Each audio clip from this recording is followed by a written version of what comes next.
A todos que aqui estão presentes, bom dia. Eu sou a professora Alessandra Conde, da Universidade Federal do Pará. Sejam bem-vindos à mesa 5, titulada Literatura Judaica no Brasil 1, organizada pelo primeiro Congresso Internacional de Pesquisadores em Estudos Judaicos da Universidade de São Paulo. Eu agradeço pelo convite para mediar esta mesa e também agradeço pela participação dos meus colegas pesquisadores que falarão sobre as suas pesquisas.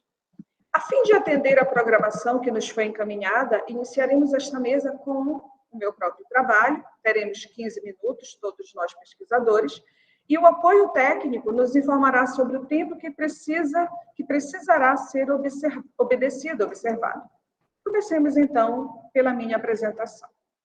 Bem, este estudo, que é, de fato, um trabalho final do pós-doc realizado sob a supervisão da professora Lígia Nascimento, da UFMG, apresenta uma discussão sobre a produção literária de escritores do norte do Brasil que tematizaram a presença judaica na Amazônia nos âmbitos da história e da cultura.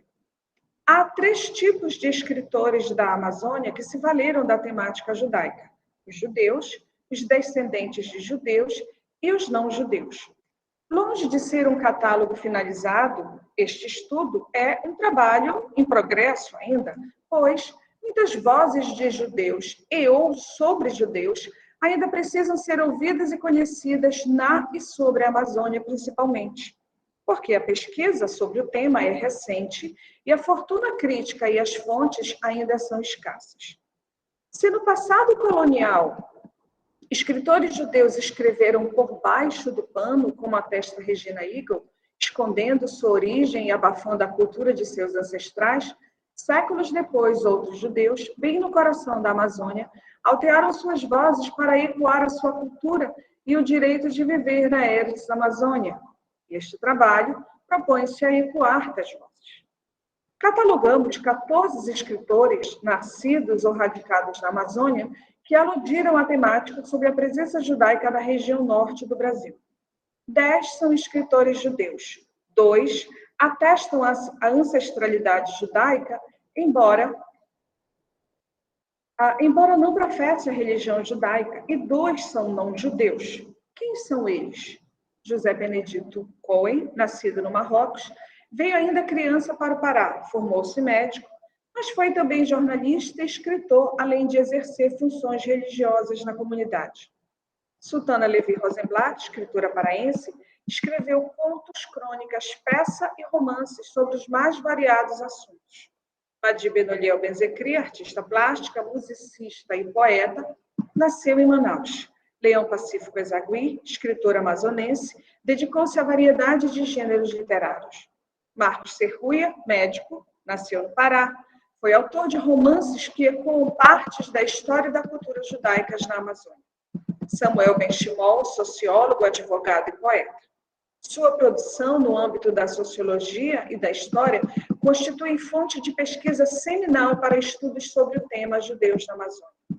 Seus poemas da juventude evocam imagens da natureza e tristes e dolorosas imagens da Segunda Guerra, que dilacerou vidas e sonhos. Márcio Souza declarou-se judeu no seu livro, escrito em parceria com Moacir Scliar, Entre Moisés e Macunaíma.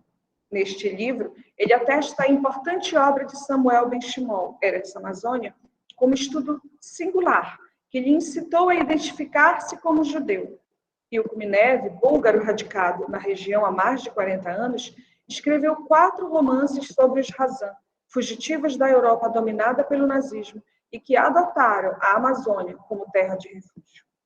Elias Salgado, historiador e cronista, manifesta constante preocupação em registrar a história dos judeus marroquinos em terras amazônicas. Em algumas de suas crônicas, memórias da família Umalé Salgado são reveladas. A vivência na Amazônia dá ao cronista matéria para narrar. Miriam Scott, também nascida em Manaus, é poeta, contista e romancista. Sua obra ficcional é eclética, dando relevância à figura feminina e à sua multiplicidade de constituição e identidade. Dos escritores cuja ancestralidade é judaica, Paulo Jacó e Rogel Samuel, surgem como expoentes. Os dois nasceram no Amazonas e, embora reconheçam a sua origem, não se identificaram como judeus. Por fim, dois escritores não-judeus representaram, em algumas de suas ficções, o tema da presença judaica na região norte do Brasil. São eles Milton Atum e Sandra Godinho. Não poderei me deter descritiva e analiticamente sobre tais obras, para que possa atender ao tempo desta comunicação, mas penso ser pertinente delimitar alguns temas recorrentes na produção ficcional dos escritores selecionados. São eles: o antissemitismo, as judias polacas na Amazônia, a contribuição intelectual e econômica judaica na Amazônia, os judeus e outros grupos étnicos migrantes, os judeus e os amores nativos, as mães judias entre a tradição e a transgressão, ser, viver e permanecer judeu na Amazônia, isto é, a identidade judaica e suas variações. Apenas sobre alguns desses temas comentarei brevemente a seguir. Vejamos então o caso do antissemitismo. Este tema é presente nos romances Uma Grande Mancha de Sol, de Sultana Levi Rosenblatt, Um Pedaço de Lua Caía na Mata, de Paulo Jacó, Enxuga as Lágrimas e Segue o Caminho que Determinaste, de Leão Pacífico Exágue, entre outros. Destaca o antissemitismo destinado às crianças judias, como se vê no romance de Levi Rosenblatt. Em Um Sábado de Aleluia, o menino Elias recebe na testa uma pedrada. O sangue escorre em seu rosto. Ele acabara de sair da sinagoga. Estava vestido com uma roupinha branca de marinheiro, maculada pelo sangue inocente. O ódio aos judeus não poupa crianças, como nós bem temos visto. As judias polacas são, dentre os temas presentes na ficção judaica amazônica, um dos mais recorrentes. Os romances Cabelo de Fogo, de Marcos Serruia, A Filha dos Rios, de Ilko Mineve, Terra de Promissão, de Sandra Godinho, e a peça teatral Eretz Amazônia, de Márcio Souza, e o conto A Francesinha, de Miriam Scott, aludem direta ou indiretamente ao tema das jovens judias polacas prostituídas na Amazônia.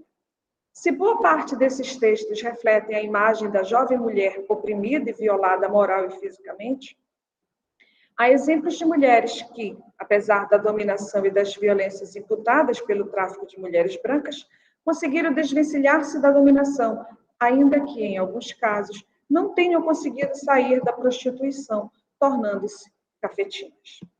As mães judias, entre a tradição e a transgressão, é um tema que pode ser percebido nos romances Terra Úmida, de Miriam Scott, e Em Terra da Promissão, de Sandra Godinho. Mais que mães, as protagonistas são mulheres que assumem os desejos do corpo, do próprio corpo, querem fazer a sua história, elas tentam, elas subvertem, elas quebram normas culturais. Cime, de Terra Úmida, vê-se presa às amarras da tradição, ao mesmo tempo que as fere, afrouxa os laços. O relacionamento com os filhos é difícil. Odeia a maternidade, odeia a tradição que a fez casar e ser mãe. No entanto, é a mesma tradição que a impede de fugir com o amante árabe na Calha da Manaus. A personagem Esther, do romance Terra da Promissão, ama o músico Jacó. O encontro dos amantes em Tanger fica gravado na mente do violinista, que atravessa o Atlântico para estar perto da mulher amada, obrigada a seguir o amoroso e ciumento Isaac, em terras amazônicas. A palavra terra, substantivo feminino, cujo significado, segundo o dicionário, é a superfície sólida da crosta terrestre onde pisamos, construímos, chão, solo, mostra-se iterativa nos dois romances citados, assim como se pode perceber em outros trabalhos de judeus amazônicos. Pode ser simbolicamente concebida como espaço do desejo, da fertilidade, da realização. Terra, seja ela úmida ou da promissão, na ambiência amazônica, é o espaço da descoberta de si, espaço feminino, dócil e indócil. Outro tema, o dos judeus e de outros grupos étnicos migrantes, ecoa as relações pacíficas e às vezes conflituosas entre judeus e outros imigrantes na diáspora pela Amazônia, atraídos pelo ciclo da borracha. Desterritorializados, os imigrantes viram na terra amazônica um espaço de acolhimento e de possível fortuna. O sentimento de coexistência, de compartilhamento da terra e de relações saudáveis com as gentes da terra permeiam alguns dos romances, como se vê em Dois Irmãos, Relatos de um Certo Oriente e Órfãos do Eldorado, de Milton Atu, e em algumas crônicas de Elias Salgado. Mesmo em terras amazônicas, mãe fértil e sensual, talvez seja lícito pensá-la assim. Filhos de terras estrangeiras, como italianos, sírio-libaneses, ingleses, americanos, barbadianos, japoneses, encontraram aqui descanso, paz e prosperidade. Mas ao povo judeu, na Amazônia, apesar da paz e da aceitação geral, quedou um restolho de intolerância, de ódio histórico que ainda hoje é ecoado com veemência em todo o mundo. Em conclusão, Benchimol disse que ser, viver e permanecer judeu em qualquer parte do mundo é muito difícil, e na Amazônia não foi diferente. Não tem sido diferente, conforme a história tem mostrado. Não se trata apenas de perder traços identitários, trata-se de perder a vida ou de lutar para mantê-la, como fez, por exemplo, o judeu Benchaia do romance de Ezagui, que pulou do barco em águas amazônicas para fugir do mata judeu, movimento antissemita episódico ocorrido na Amazônia. No entanto, desculpe a interrupção, faltam 5 minutos. Encerrando, obrigada. No entanto, apesar de episódios de antissemitismo, a Amazônia soube bem receber todos os seus visitantes. Alguns apenas estiveram em trânsito, mas outros aqui plantaram, construíram, comerciaram, casaram, tiveram filhos e se alegraram. E assim, para finalizar, desejo a todos a garantia da existência, da segurança e da paz. Que chegue o tempo de homens de boa vontade construir espaços de coexistência pacífica e respeitosa. Por ora, choremos pelas vítimas, pelas criancinhas como Elias, cujo sangue maculou o branco inocente da roupinha de marinheiro, como se vê no romance Uma Grande Mancha de Sol, de Sultana Levi Rosenblatt. Muito obrigada a todos. Assim encerro a minha apresentação e podemos, logo a seguir, conhecer o trabalho intitulado Terra da Promissão, de Sandra Gotillo, uma trama shakespeariana de Tânger, à Amazônia, de Tiago Gabriel Machado dos Santos. Muito bem, Tiago, esteja à vontade.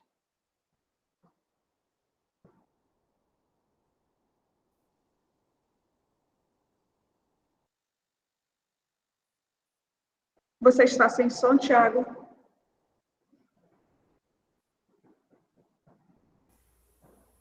Ok. Certo? Tiago, você me ouve? O som já está funcionando? Tá um pouquinho baixo. O som já está funcionando? Agora sim. Ok, obrigado. Bom dia, eu me chamo Tiago Gabriel Machado dos Santos e o trabalho que eu vou apresentar se intitula Terra da Promissão, de Sandra Godinho, uma trama shakespeariana de Tânger, à Amazônia. Eu sou bolsista PIBIC do projeto Eco-Sefarditas e integrante do Núcleo de Estudos Sefarditas da Amazônia, ambos coordenados pela professora doutora Alessandra Fabrício Conte da Silva, que é a professora que media esta mesa. Em Dom Casmurro, Bentinho reconstrói o passado para ocultar a frustração do presente. As suas lembranças acodem a presença de Capitu e de Escobar, lembranças amarguradas pela possível infidelidade da esposa e do amigo. Em Otelo, o Mouro enciumado assassina Desdémona, sua esposa. Em A Balada do Cárcere, o numeropata confessa que matou a mulher amada por ciúmes. Em Terra da Promissão, Isaac amargura boa parte de sua vida, suspeitando da infidelidade de Esté com Jacó e da paternidade de Samuel. Nessas obras, o ciúme é o elemento comum. Em uma primeira mirada, seria o elemento centralizador das tramas em questão. Em uma perspectiva girardiana, no entanto, a centralidade da questão está em outro lugar. No romance de Machado de Assis, Bentinho ouve a conversa de José Dias com Dona Glória. José Dias é quem sugere a aproximação romântica entre Bentinho e Escobar. José Dias não só sugere a Dona Glória o amor que viu entre as brincadeiras inocentes de criança dos dois jovens, como acende ao rapaz as fagulhas de amor que se ocultavam rente aos seus olhos. Depois deste momento, o amor entre o jovem seminarista e a moça de olhos de ressaca transforma a vida de Bento Santiago. Na peça de Shakespeare, é Iago quem retira as vendas dos olhos de Otelo. Ele sussurra a Otelo a traição de Desdémona com Cássio. Transtornado, Otelo mata Cássio e assassina Desdémona.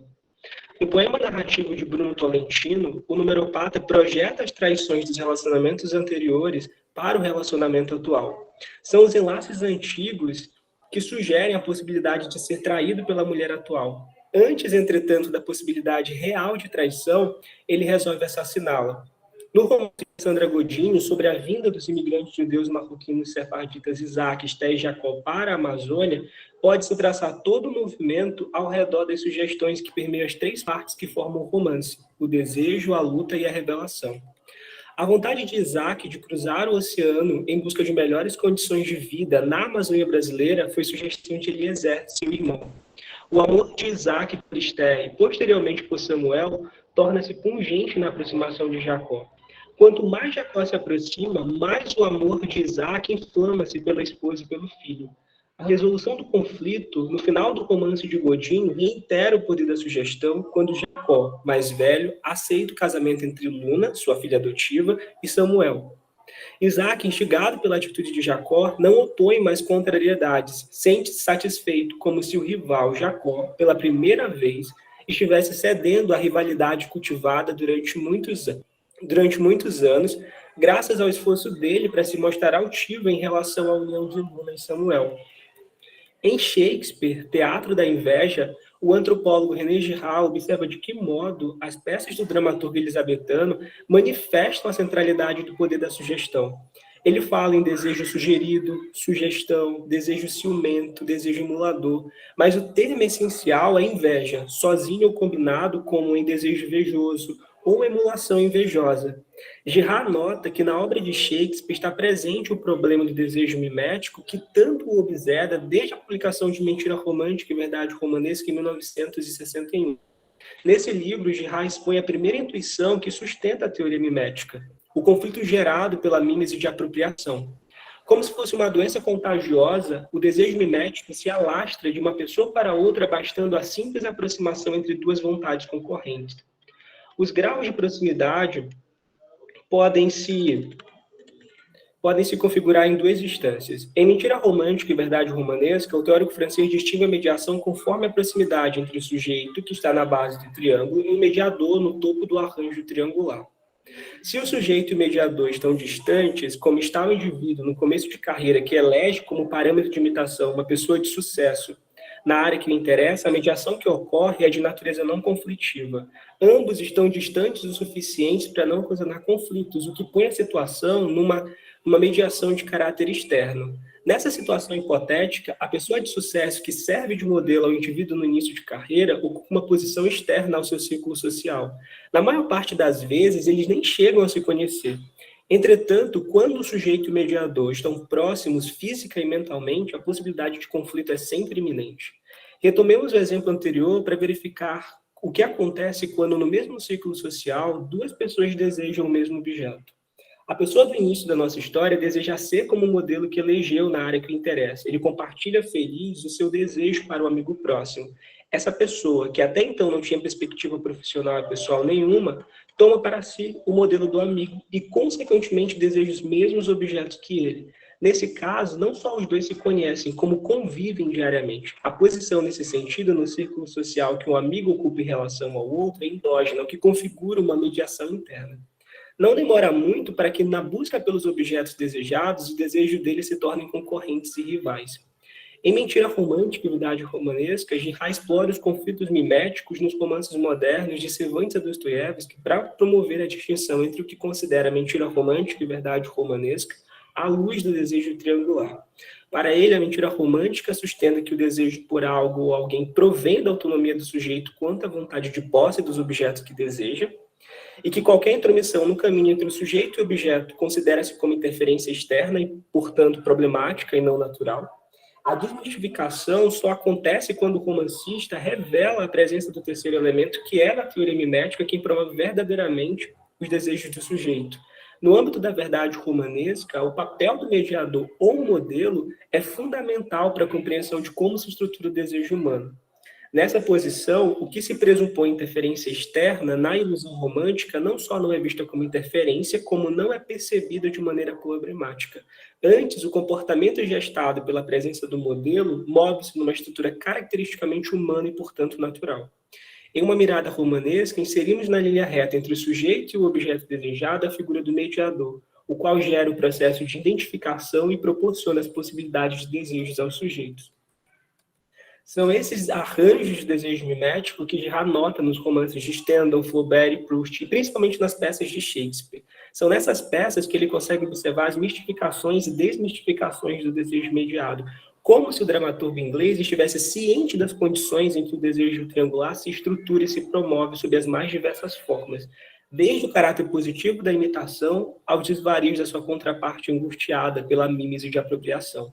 Os sentimentos de inveja e os seus derivados, como o rancor, ressentimento e ódio, são constantes na dramaturgia shakespeariana, que valida o entendimento de que o desejo mimético perpassa toda a obra do autor, conforme aponta Girard, quando diz o seguinte: quanto a Shakespeare, ele logo percebeu que balançar o desejo mimético como uma bandeira vermelha na frente do público não era o caminho certo para o sucesso.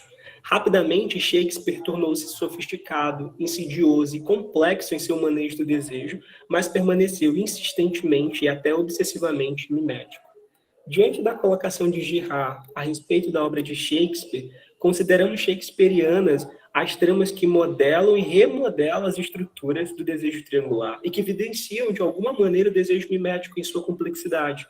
Especialmente, são tramas em que o poder da sugestão adquire relevância no comportamento das personagens, como quando, em O Estrupo de Lucrécia, Shakespeare desmistifica aos olhos da plateia os contornos triangulares do desejo das personagens.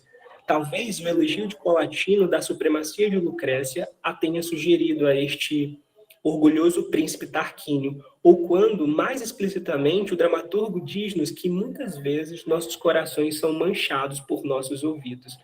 A posição que assumimos não é nova, uma vez que no prefácio à Mentira Romântica e Verdade Romanesca, e posteriormente em Culturas Shakespearianas, Teoria Mimética e América Latina, o crítico e professor de literatura João César de Castro Rocha entende que países shakespearianos, e por conseguinte culturas shakespearianas, são aqueles países e aquelas culturas em que somente a mirada estrangeira é capaz de fazê-los amar e validar as afirmações e as opiniões mais banais de seus compatriotas.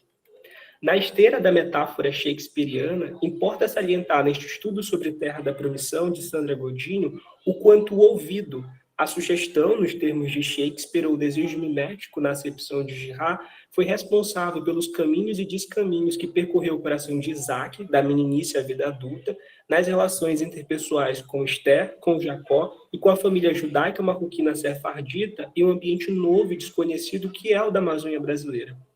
Desculpa a interrupção, Tiago, você tem 5 minutos. Ok, muito obrigado. Mais ainda, importa reconhecer em Isaac o papel da escolha dos modelos imitativos para a formação de sua identidade e seu desenvolvimento pessoal enquanto homem, pai e marido, e dos valores de hombridade, irmandade, de ser judeu em terras brasileiras, em conformidade com a liberdade de que só o desejo mimético pode obsequiar, consoante aponta Girard, ao mencionar que só o desejo mimético pode ser livre, ser de fato desejo, pois tem de escolher um modelo. Se a trama de Terra da Promissão desmitifica a ilusão de autonomia do desejo, segundo a concepção romântica, e por conseguinte revela a verdade romanesca conforme os insights de Mentira Romântica e Verdade Romanesca, e as análises sobre as peças de Shakespeare em Shakespeare, Teatro da Inveja de René Girard, considerar a trama do romance de Godinho como uma trama shakespeariana reafirma a posição de convergência do desejo mediado pela manifestação do modelo ou dos modelos na ação e na psicologia das personagens. No caso de Terra da Promissão, na ação e na psicologia de Isaac, que reúne em torno de si majoritariamente o discurso do romance. Mesmo quando Esther assume o ponto de vista e o foco narrativo na obra, ainda assim, são ações e situações em que a participação de Isaac e Jacó estão entrelaçadas. Estamos, assim, em considerações finais, diante de uma trama shakespeariana de Tanger à Amazônia, figurada pelo triângulo amoroso entre Isaac, Esther e Jacó, no âmbito do processo de imigração judaico-marroquino para o Brasil, tornado no século XIX a terra prometida, segundo Sultana Rosenblatt, para muitos imigrantes, entre eles os judeus. Muito obrigado.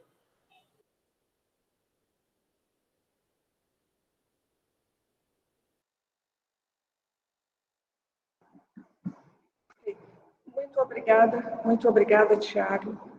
Sigamos agora com a apresentação de Reginaldo Vieira Naves. Se encontra conosco, Reginaldo, bem-vindo, cujo trabalho intitula-se Alegorias do Judeu Errante na Poesia de Castro Alves, um olhar sobre o poema Ahasveros e o Gênio. À vontade, Reginaldo. Bom dia. Eu vou aqui tentar colocar o meu slide. Se eu não conseguir, eu vou ler apenas. Então, eu vou procurar colocar o slide.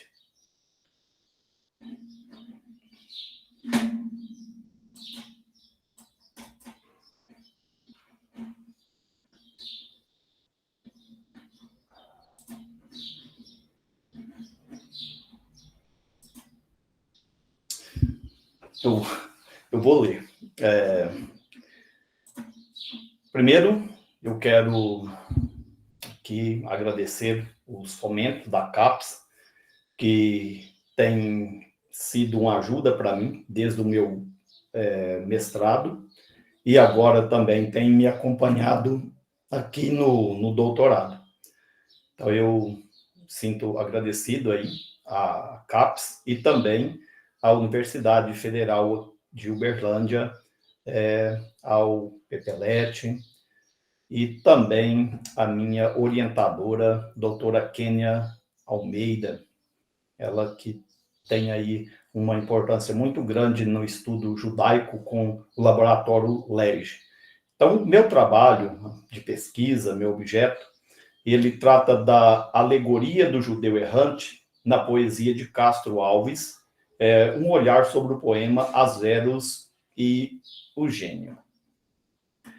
Primeiramente, sobre a questão do Ahasvero, nós temos o registro já lá no século IV, em Constantinopla, a respeito desse mito.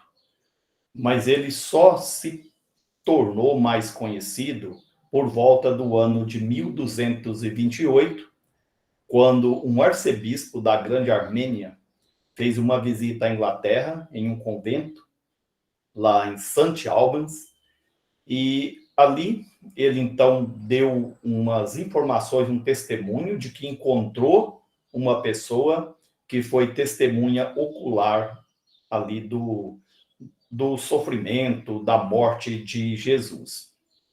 Esse homem era também conhecido Cartofilos, e por outros nomes, além de Ahasvero, judeu errante. Ele, então, passou ali a alimentar também, né, a cultura europeia, mas de uma forma diferente, nem tanto pela oralidade, mas pela questão da literatura. Muito começou a se escrever a seu respeito, e ele teve um boom, esse mito, com a questão dos românticos. Até porque os românticos, devido a essa ruptura ali, nessa ideia de rebeldia, de romper-se com as coisas antigas ali, e por ver no Ahasvero uma ideia de rebelde, aquele que afrontou Cristo, que mandou Cristo ir avante. Então, eles, juntando, né, aí essa ideia de rebeldia, de ruptura, de poder levantar-se contra autoridades, então os românticos, eles viram nesse mito, né, ali algo que serviu como luva para as ideias românticas. E por causa disso, ele começou a ser ali, né, trabalhado, desenvolvido esse mito, principalmente na questão aí literária, né? E sobre a questão do Ahasvero ter vindo para o Brasil, a cultura portuguesa já trabalhava ali esse mito também, mas eu vou direto aqui para a questão da ideia romântica, que vamos ver daqui a pouco sobre a questão de Castro Alves.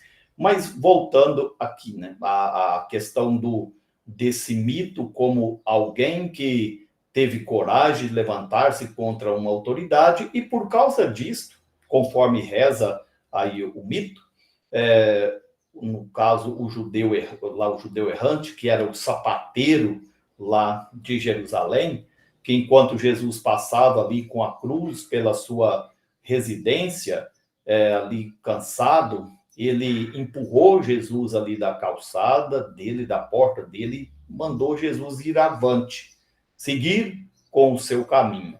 Então, por causa disso, ele foi amaldiçoado aí a perambular, a errar-se até a segunda vinda de Cristo. Então, ele tem essa maldição, de certa forma, de ser eterno. Acredita-se que de 100 em 100 anos ele renova, né, aí a sua idade. E nós temos várias figuras do judeu errante, principalmente a questão de Doré, que trabalhou, né, aí várias imagens, várias figuras desse judeu, de formas ali, né, mostrando como um andarilho, e mais alguém com uma aparência ali, né, de alguém que perambulando não tem lugar para ficar, não tem descanso, e por isso umas figuras, né, ali um pouco grotescas, nem tanto belas ali, mas que retrata esse homem. Então ele recebeu essa maldição. Acredita-se que nos primeiros 10 anos ele não notou muito isso. Outros até dizem que na mesma hora ele já foi expulso para ali da sua casa. Ele começou essa errância aí pelo mundo e, aproveitando ali de certa forma a ideia antijudaica, o cristianismo medieval popularizou esse mito, né, até para poder perseguir ali judeus, principalmente não existia ainda o termo antissemítico, né? Mas eles já usaram esse mito para poder dizer, olha, o judeu matou Cristo, então ele tem essa maldição, ele vai peregrinar aí até esperando a sua redenção na segunda vinda ali de Jesus. Tem alguns que ligam esse judeu errante, né, com a questão do Judas,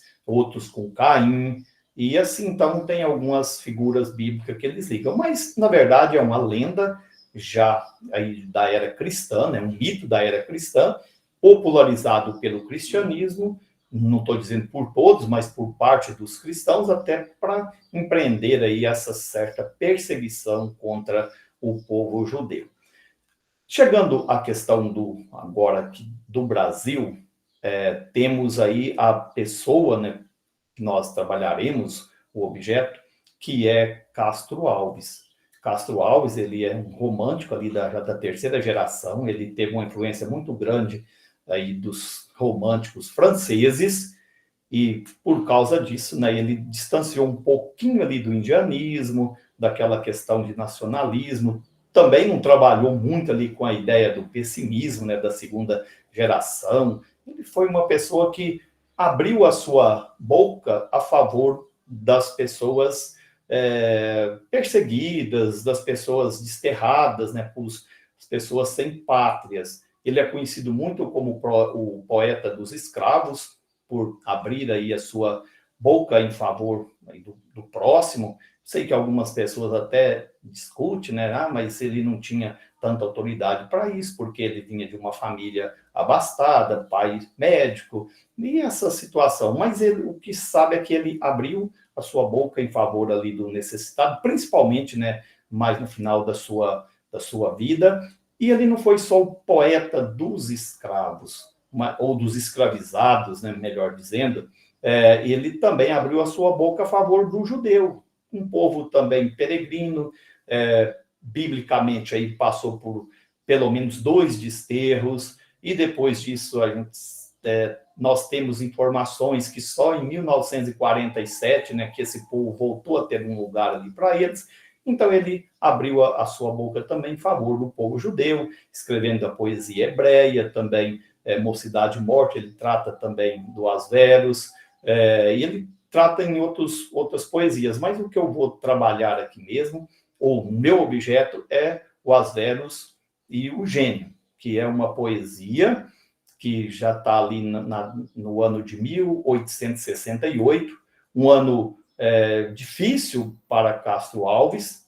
Foi o ano que ele, ali, né, um pouco desiludido, não muito interessado na sua na questão do direito, ele se reunia mais ali com seus amigos, né? Inclusive é o amigo para quem ele dedica esse poema, e por causa disso, um dia ali, já sem a sua Eugênia, né, que era uma musa inspiradora, que tanto deu a ele ali condições de poeta na sua lírica, ele então, já nesse ano, ele sofre um acidente, uma caçada, a arma dispara no próprio pé, e os cuidados eram mais escassos, ele teve ali infecção nesse pé, depois foi para o Rio de Janeiro, teve que amputar ali o pé. Então, tudo isso trouxe ali um certo dissabor para aquele que era uma voz que levantava em favor do próximo e também cantava os seus amores, né? Cantava ali as suas paixões, um homem que procurou viver o máximo ali, né? Viveu intensamente os seus 24 anos, principalmente, né, depois que ele foi para Recife ali e começou já o seu curso de Direito. Ele teve muitas tristezas, um irmão suicidou, a mãe morreu, ele ainda era novo, depois a morte do pai, então ele teve muitos problemas, mas nesse ano de 68 ele escreve esse poema, e ele dialoga ali então com o Asverus, falando para o amigo dele sobre a maldição do Asverus, que era viver ali, né, até a vinda de Cristo, era a maldição dele. E ele disse... Reginaldo, desculpa a interrupção, você tem 5 minutos. Tá bom, obrigado. Então, ele olhando para essa situação, ele fala que o Asverus causava inveja naqueles que morriam rápido e, ao mesmo tempo, também não vivia, porque ele foi condenado a viver, mas não tinha sossego, ninguém o recebia, como veremos aqui no poema, e por causa disso, então, né, ele olha para esse rapaz, ali, né, para o Asverus, um rapaz nesse andarilho, e fala, você viveu muito, e ele diz, não, eu não vivi. Ele existiu, mas não viveu. E no caso, né, de Castro Alves, ele disse ali, né, que ele viveu pouco, no sentido de dias, mas viveu intensamente. Então, enquanto o Asverus estava cansado de viver, Castro Alves queria um pouco mais de vida, é o que nós veremos aqui no poema, né, que ele escreveu. Diz o seguinte, sabes quem foi Asverus? O precito, o mísero judeu, que tinha escrito na fronte o zelo atroz, eterno viajor de eterna senda, espantado a fugir de tenda em tenda, fugindo em balde a vingança a voz.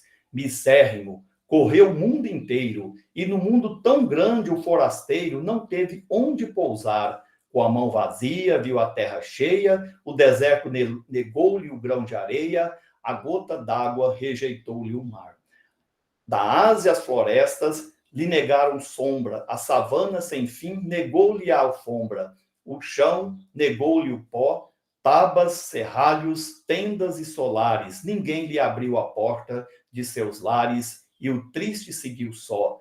Viu povos de 1000 climas, viu 1000 raças, e não pôde entrar tantas populaças, beijar uma só mão, desde a virgem do norte a de Sevilhas, desde a inglesa a crioula das Antilhas, não teve um coração. E caminhou, e as tribos se afastavam, e as mulheres tremendo murmuravam, com respeito e pavor. Ai, fazia tremer do vale a serra, ele que só pedia sobre a terra silêncio, paz e amor. No entanto, à noite, se o hebreu passava, um murmúrio de inveja se elevava. Desde a flor da campina ao colibri, ele não morre, a multidão dizia. E o precito consigo respondia, ai, mas eu nunca vivi. O gênio é como Asverus, solitário, a marchar no itinerário sem termo do existir. Invejado, a invejar os invejosos, vendo a sombra dos álamos frondosos e sempre a caminhar, sempre a seguir. Pede uma mão de amigo, dão-lhe palmas. Pede um beijo de amor e as outras almas fogem pasmas de si. E o mísero de glória em glória, corre, mas quando a terra diz, ele não morre, responde o desgraçado, eu não vivi. Então, resumindo, Castro Alves ansiando pela eternidade, Asverus cansado de eternidade. Um viajando aí, andando pelo mundo, e o outro querendo ajudar pessoas que andavam pelo mundo. Então, vamos trabalhar essa alegoria de ajudar aqueles que são desterrados, independente se judeus, se escravizados, se ciganos. Ele abria a boca nesse sentido. E ele diz aqui que viveu pouco, porque ele queria fazer muito mais. Obrigado. Ok, muito obrigada, Reginaldo, pela sua apresentação. A seguir, vamos ouvir a apresentação do trabalho de Petrônio Matias dos Santos, intitulado O Conceito de Circulação e Representação em Rezas do Diabo. Fique à vontade, Petrônio. Bom dia a todos e a todas. Meu nome é Petrônio, eu sou aluno da pós da Universidade Federal de Uberlândia e também pertenço ao grupo, ao Laboratório de Estudos Judaicos, coordenado pela professora Kênia Maria de Almeida. Meu projeto de pesquisa versa sobre Rezas do Diabo, de Venceslau de Queiroz.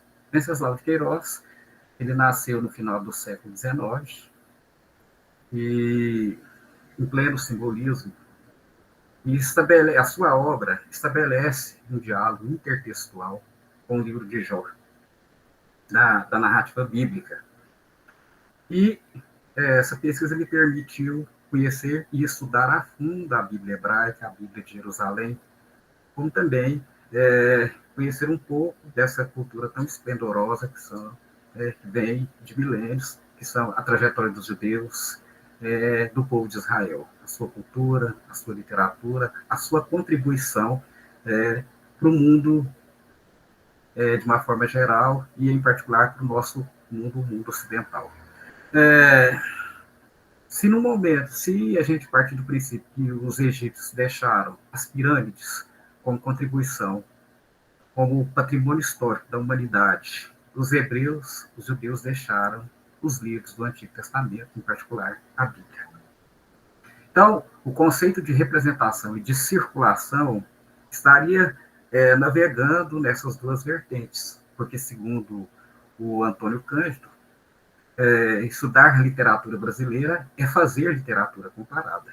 E o meu estudo, quando compara um autor brasileiro, um autor simbolista, que faz um diálogo intertextual com a narrativa bíblica, em específico o Pentateuco, nós estamos fazendo literatura comparada. E a nossa ideia, em princípio, é provar que o Rezas do Diabo, do Venceslau de Queiroz, é uma Bíblia escrita pelo avesso. É uma Bíblia que se insurge contra o conceito tradicional de igreja, contra o conceito tradicional de Bíblia, que se insurge contra essa visão católica, de pessoas fiéis a uma narrativa que teria, em princípio, o objetivo de transmitir a palavra, revelar a palavra de Deus. E o estudo literário, que beira um procedimento, às vezes científico, um pouco neutro, a gente percebe que a Bíblia ela vai além disso, né? Então, a gente começa dizendo o seguinte, que um dos objetivos da minha pesquisa, baseados nos estudos comparativos e na ideia de representação, é saber se seria possível ler a Bíblia do ponto de vista da prosa ficcional, na concepção da prosa ficcional, ou para manter-se fiel aos componentes do debate, se a narrativa do Pentateuco teria um caráter literário. No entanto, não vou incluir no debate o conceito de ficção ou do que se entende por ficção e pelo adjetivo literário. O propósito aqui não é definir o que é ou qual é a função da literatura, mas identificar a Bíblia como a expressão de um mundo secular e profano, profana concepção de Agamben, de perda da aura, e da restituição das coisas sagradas. E não um livro na qualidade de uma palavra revelada por Deus. Pensar o texto bíblico a partir das categorias da narrativa de um momento histórico preciso, à volta das discussões e pesquisas que a gente fez em curso de literatura comparada, relacionando o livro de Jó com Rezas do Diabo em seu momento histórico, com as questões do comparativismo. Ciente do desafio teórico e analítico de tentar pensar minha pesquisa dialogando com o conceito de circulação, tanto na Grécia Antiga como na Antiguidade Judaica, e da perspectiva da ideia de representação, fico refletindo naquele período da história em que as artes atingiram o seu auge, o seu esplendor, quando os xamanes, os poetas aídos que encaminhavam as palavras entre a multidão, os cantores que encaminhavam a narrativa, de reino em reino, de palácio em palácio, os poetas já faziam a obra circular. E é nesse ponto que inserimos o Pentateuco, do qual foi extraído o livro de Jó. O livro de Jó, na Bíblia, representa um mundo. A própria Bíblia é fruto de uma representação. E o que fez Venceslau de Queiroz em suas Rezas do Diabo? Queiroz propõe uma outra forma de representação do mundo através da Bíblia. E assim eu me pergunto, com quantas representações estaria lidando? A representação de um mundo sacralizado que visa revelar a palavra de Deus para a humanidade? Ou uma versão paródica e carnavalizada da Escritura Sagrada, com objetivos heréticos e profanos? No meu caso, o objetivo é divulgar uma obra no mínimo inusitada e ao mesmo tempo perturbadora. Se não for pretensioso da minha parte, pretendo fazer essa obra circular, tirá-la das bordas e trazê-la para o centro, principalmente em função do seu caráter simbolista, que casa com toda essa discussão. Quem sabe transformá-la num cânone? Brincadeiras à parte, vou aplicar a ela a perspectiva de Baudelaire de produzir uma poética que se caracteriza por extrair da palavra o seu potencial expressivo, do feio, do grotesco, do objeto, do asqueroso, de transformar em poesia aquilo que incomoda. Adotar uma política de valorização da obra e do autor, divulgando seu trabalho através da pesquisa acadêmica de cunho científico, é o nosso objetivo quando optamos por trabalhar com essa obra. O diálogo intertextual com o livro de Jó, que nos permitiu conhecer a fundo o conceito de profanação, na perspectiva de Walter Benjamin, e identificar em que momento fundou-se o pacto fáustico, lá na corte celestial, quando Deus faz uma aposta com o diabo, encaixa-se indelevelmente no conceito de literatura comparada ou nas questões do comparativismo que estudamos, e que vemos pesquisando ao longo desse tempo da pós-graduação. Vale ressaltar que a Bíblia e os poemas homéricos são os livros de maior circulação no mundo ocidental, e, como tal, sempre foram fonte de inspiração para diversos artistas ao longo da história do Ocidente.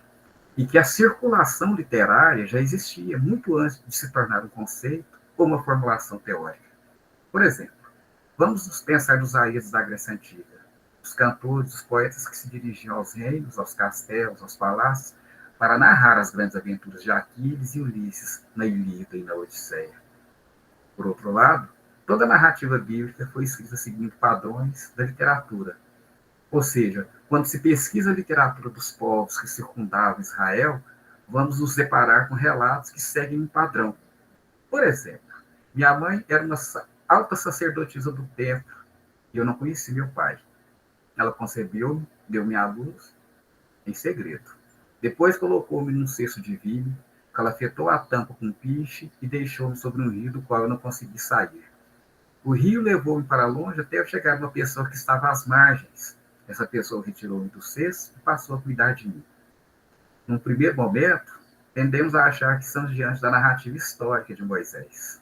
Na realidade, esse é o relato do rei Sagão I da Acádia, escrito em 2300 a.C., portanto, 500 anos antes do relato de Moisés.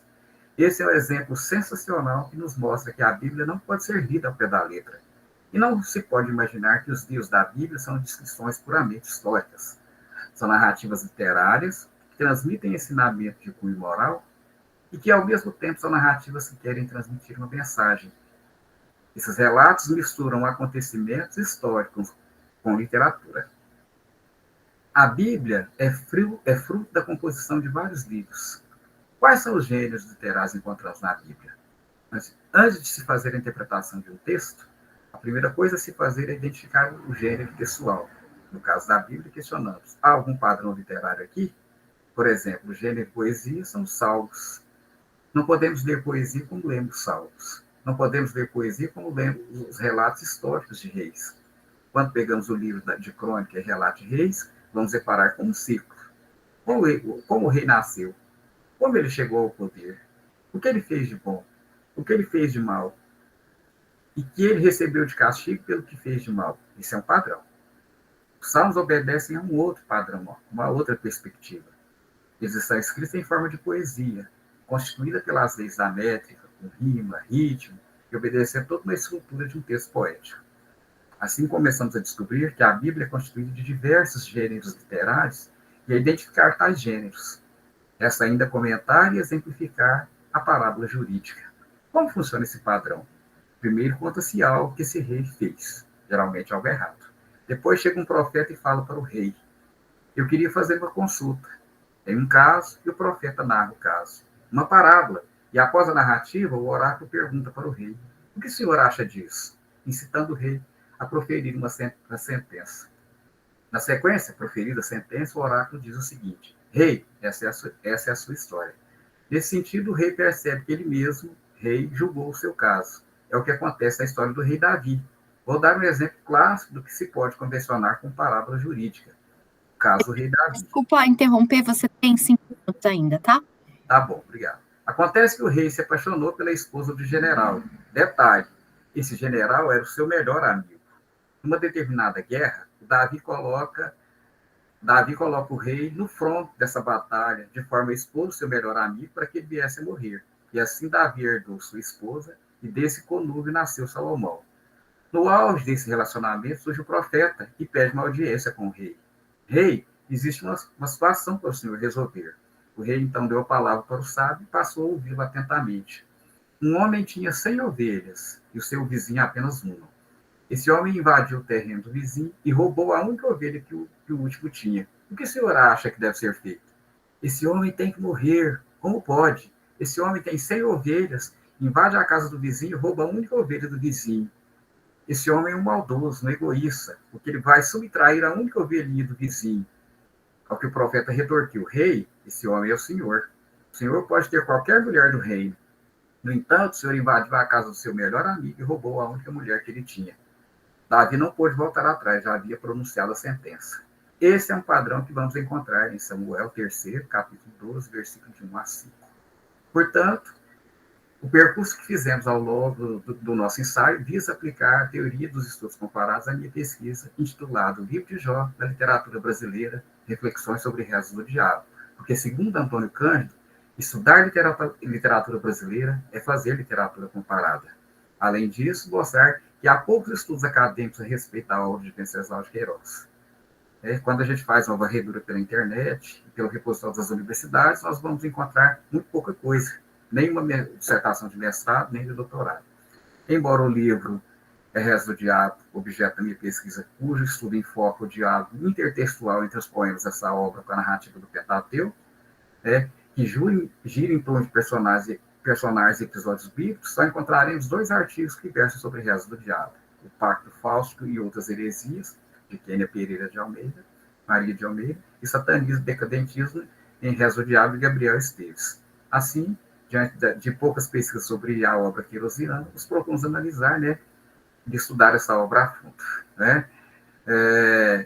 E podemos também avaliar o impacto que as publicações desses poemas de verso satânico e herege provocaram na sociedade paulista do início do século XX.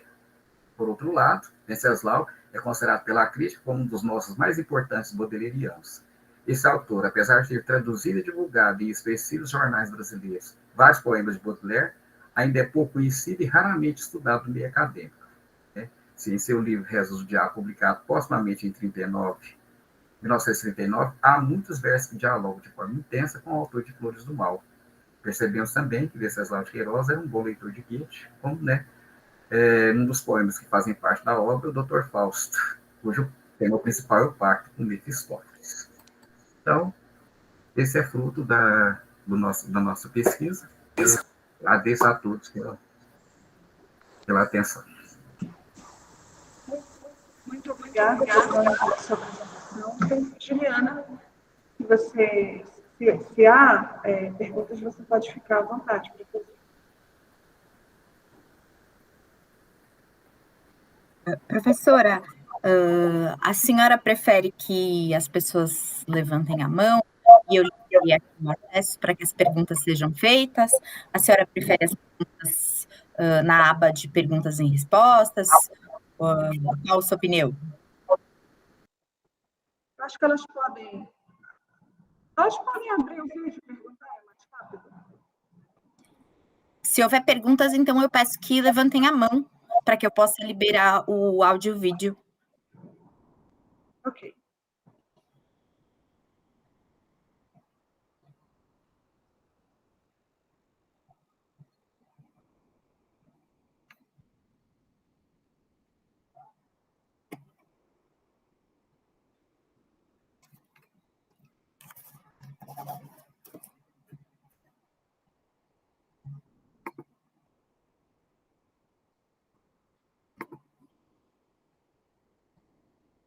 Tiago, acho que está com acesso liberado, né?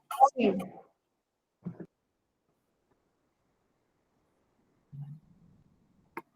Tiago? Você pode fazer a pergunta, Tiago.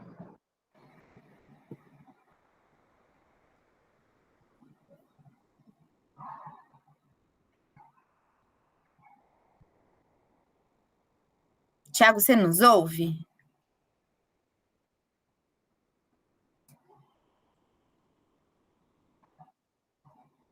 Quer fazer a pergunta pelo chat? Eu leio?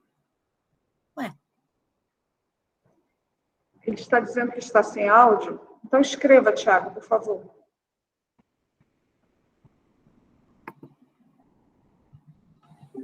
Estão me ouvindo? Agora sim. Ok. Essa pergunta é direcionada para a professora Alessandra a respeito do mercado editorial dos escritores judeus da Amazônia. Como é que funciona, por exemplo, esse processo, né, de editoração? Se ele é um processo realmente que acontece efetivamente, ou é um processo muito raro de acontecer? Porque nós estamos falando de escritores que estão sendo levados à crítica, ou estão aparecendo agora novamente, depois de muito tempo, aí sem uma determinada repercussão. E a pergunta que eu faço é como é que esses escritores são tratados no mercado editorial, de certa forma? Porque muitos deles são desconhecidos, da grande maioria. Tiago, obrigada pela sua pergunta. Eu posso colocá-los em 2 blocos. Os escritores que estão tendo certa divulgação das suas obras, há um bom conhecimento das suas obras, como é o caso do Milton Minerva, do Milton Atum. Mas há alguns escritores, por exemplo, como Sultana Levi Rosenblatt, que o acesso às suas obras, ou José Benedito Cohen, é quase inexistente. Tivemos grande dificuldade de acessar algumas dessas obras, sobretudo a de Sultana Levi, porque elas tiveram no máximo 2 edições, em mais ou menos 1951, 1963, e nenhuma outra edição. Então, acessá-las, consegui-las é muito difícil. Há uma ideia com algumas pessoas, por exemplo, com o presidente do Museu Judaico de São Paulo, de reeditar algumas obras da Sultana Levi Rosenblatt, que é tia dele, ele é sobrinho da Sultana Levi. E algumas outras ações de outras editoras, por exemplo, para que façam novas edições dessas obras. Não é fácil consegui-las, como eu falei. Algumas obras nós temos apenas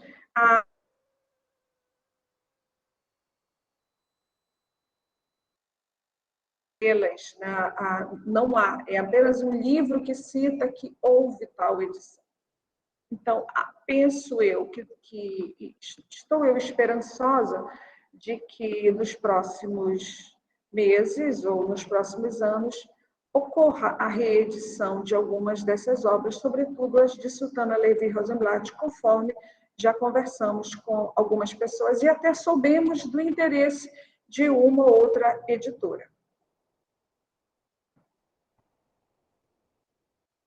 Mais alguém?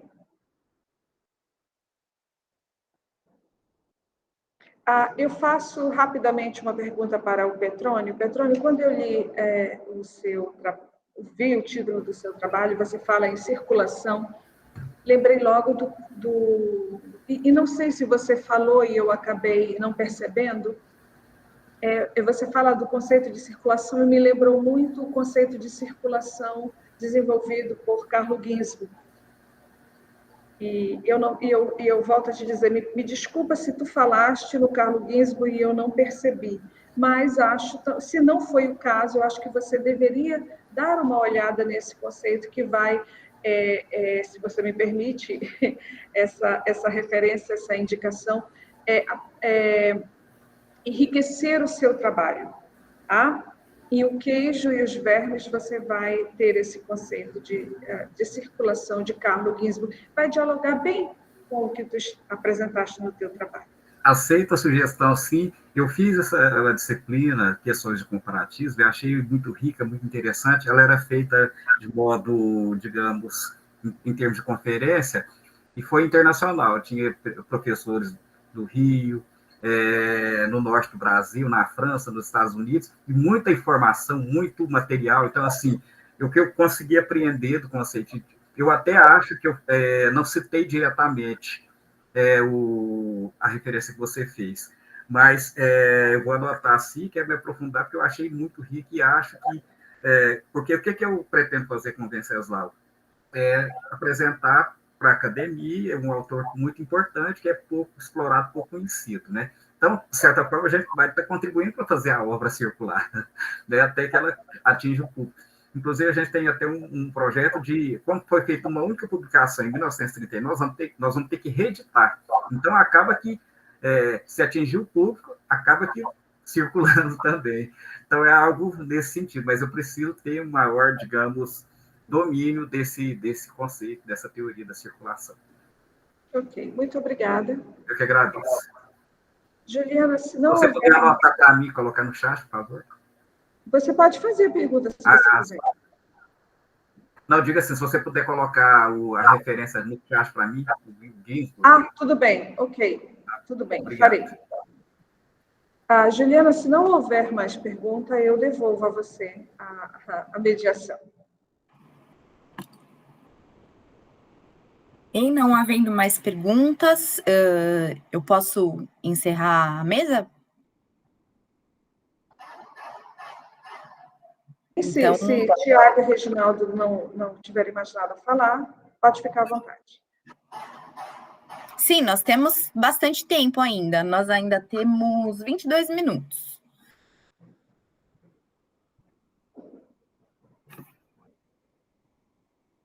Bom, me parece que encerramos, né? Eu aproveito a oportunidade para agradecer o convite de mediar esta mesa, agradeço a presença de todos os colegas pesquisadores e agradeço à USP pela oportunidade de apresentar a minha pesquisa.